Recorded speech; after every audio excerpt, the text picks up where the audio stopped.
In this video, we'll demonstrate how to change your password on X without needing your old password.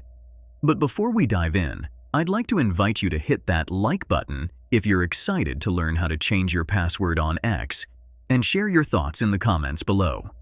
Your feedback helps us create better content for you.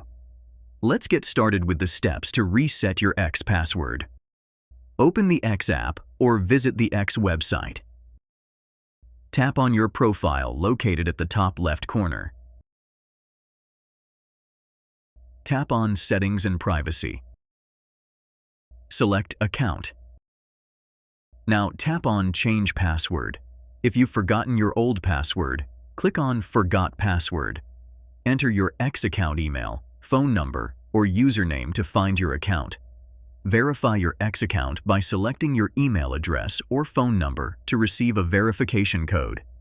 Enter the code received via email or text message and tap on Verify.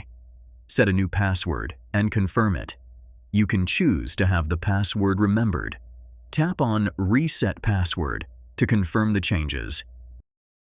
Select a reason for changing your password and tap on Submit.